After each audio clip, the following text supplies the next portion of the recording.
If you're a fan of metal music like I am, then you've probably noticed that the genre's at something of a crossroads. On one hand, there's been this recent trend of pointless rehashes. They're plaguing metal at the moment, a slew of new bands who try to emulate their heroes. But while the legends of metal had a grand artistic vision, many of these new artists don't. They end up recycling old music, making it way more sterile and way less structurally interesting. Most of the time, it's just down-tuned pop songs with verse-chorus structures and some hand-me-down riffs. Reruns are fine for sitcoms, but this is supposed to be metal, man! It's meant to be wild and transgressive, not comfortable and familiar. And this is where the second problem starts.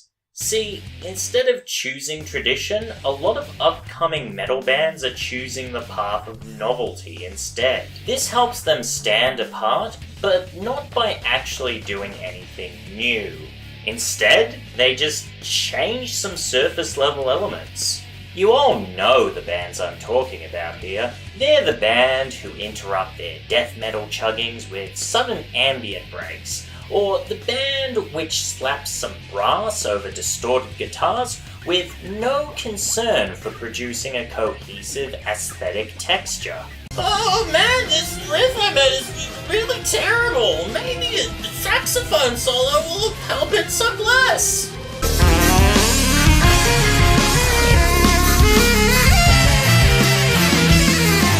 Okay, so I'm not saying that metal is dead or that all modern metal sucks. In fact, this kind of stagnancy is a recurring problem in all musical movements. There always comes a time when a style of music reaches its peak. A genius, or group of geniuses, come along and make everybody else seem impotent by comparison. This is how Beethoven effectively ended the classical era of concert music.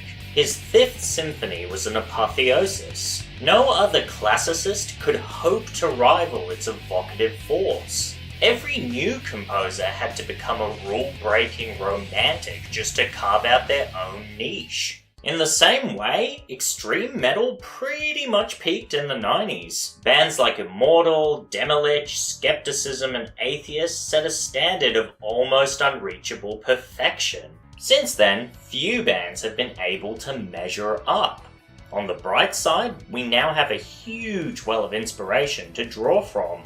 But new artists also run the risk of simply copying the greats, or worse, ignoring them out of spite. On first glance, the two approaches I've mentioned might seem like complete opposites, but they actually stem from the same misconception.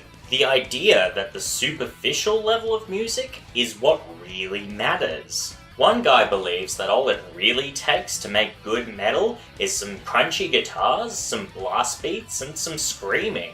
The other guy says, no, your music needs to sound different. You need to play black metal in a 9/10 time signature and a major key.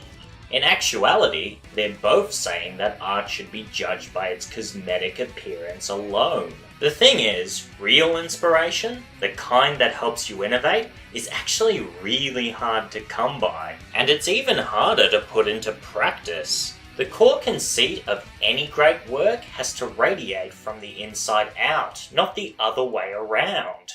Just look at Autopsy's Mental Funeral. It's a classic staple of death metal. Unsurprisingly, it's an album about death, but it's an album about a very specific kind of death. It's about slowly dying, the horror of seeing your life spiral around the plug hole before it's sucked into oblivion. Everything about this core conceit finds a message in the music, from the descending crawl of the riffs to the rotten tone of the guitars. This clear voice and aesthetic consistency is what made it such a fixture of the genre. When new bands manage to make genuinely visionary music, they're usually taking a similar approach. They build their music from a central idea. One of the best metal albums in recent memory was made this way, and that album is Gridlink's Longhena. Gridlink are a real anomaly of a band.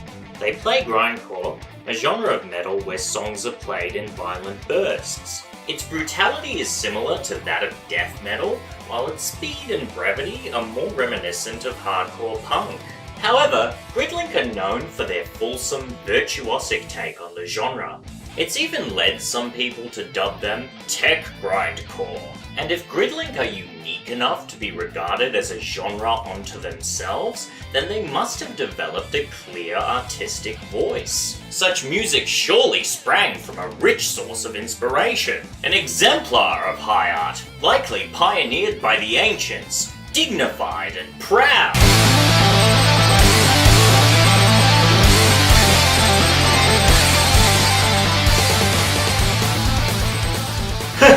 Yeah, they draw their inspiration from video games. Bullet hell shooters are a beloved breed of video games. In these games, the player controls a spaceship, or, on some occasions, a tiny Japanese girl. The aim of these games is to shoot down incoming enemies while avoiding an onslaught of projectiles. Welcome to Bullet Hell, Population U. A decade ago, if you'd have told me that one of the best new metal bands would draw influence from these Technicolor rave arcades, I would have laughed out loud. But I would have also been an idiot silly man. It turns out that these games are a great point of reference for a metal band. It's allowed Gridlink to refine every element of their art into something powerful and creative. To understand why this is, we need to know a little more about bullet hell shooters. Namely, their design ethos. This can be condensed into 3 key points. 1. Immediacy. 2. Detail. And 3. Desperation. As Mike Rugnetta of the PBS Idea channel explains, you can't really plan ahead in bullet hell shooters. These games test pattern recognition and quick reflexes. If you try to focus on everything at once, the screen will overwhelm you. Instead, you're forced to respond on a second-by-second basis. You focus your full attention on a tiny circle of influence. You live in the immediate moment, hence immediacy. The second point, detail, should be pretty fucking obvious. There's too many blips on the screen! They bloom in fractal shapes and neon colors. The bullets make mosaics. It's almost as much fun to watch these games as it is to play them. Shapes and sights spontaneously emerge with every shot. The hell part of bullet hell games brings us to our third point, desperation. You do not win bullet hell games, you endure them. Every second that your character survives is a second you steal away from brutally unfair odds. Your character can be killed at any time during these games. In fact, they'll probably die 1,000 times before you get good enough to tear through the final boss. Each point I've mentioned is also a key ingredient in the sexy stew that is Longhena. Just look at that robot girl. I bet she'd return my OkCupid messages.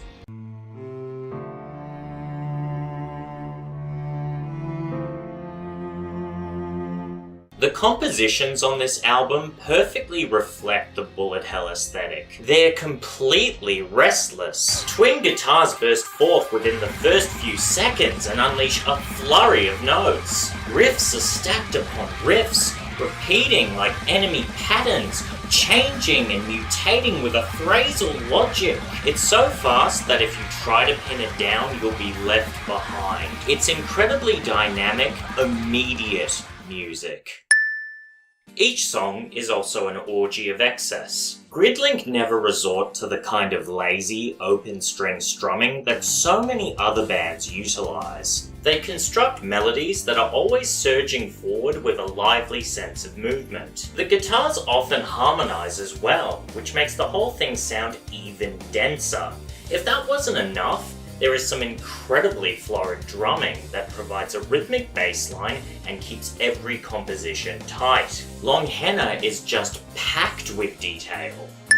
A feeling of desperation follows from the first two qualities. Because the music is so fast-paced, so averse to ever settling down or taking it slow, it can't help but sound desperate. This works with the scorched vocals and urgent lyrics to create this feeling of do or die, last chance desperation.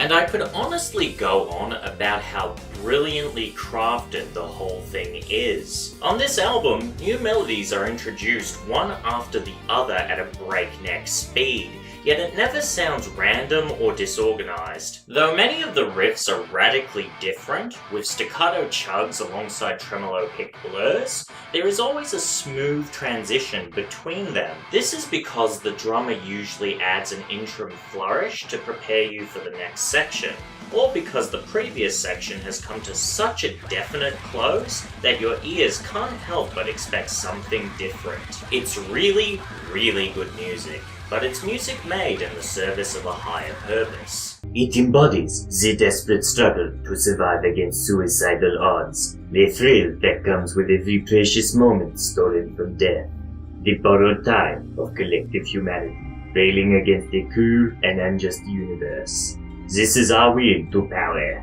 our defiant, irrational hope. Joking aside, this is why I think Longhena is such an important album. It elevates the bullet hell aesthetic to a near spiritual level. The big advantage that music has is its ability to express ideas or emotions that defy written description. It can render abstract concepts in a tangible way, and Longhena uses the ideas set forth in bullet hell shooters to actually say something about the human condition. It uses an oral texture to place us in a world fraught with danger, a world where our lives can be taken away at any moment, and then connects us to this world. But the artists behind Gridlink are not trying to overwhelm us with existential horror. Rather, they are trying to show us how much meaning there is to be found in each and every moment, fleeting though they are. We hang on to life for the sake of love and hate and joy and pain, even as we know such things cannot last. This is a message that Gridlink have created through their music that was built up from the same ideas that animate bullet hell shooters. If there's anything to be gleaned from Longhena, it's that musical inspiration can stem from unlikely sources. Shallow and derivative metal bands aren't just lacking in terms of craftsmanship, they're starved of ideas. If your music's nucleus boils down to doing something different, or playing tunes in the vein of such and such, then you're going to find it hard to build great art from that. It might be more worthwhile to draw inspiration from strange, overlooked, and fertile ideas. Anything from video games to bardic poetry and cultural heritage can provide a solid foundation for the next masterpiece. Thanks for watching, and if you enjoyed this, feel free to like, comment, and subscribe to my channel.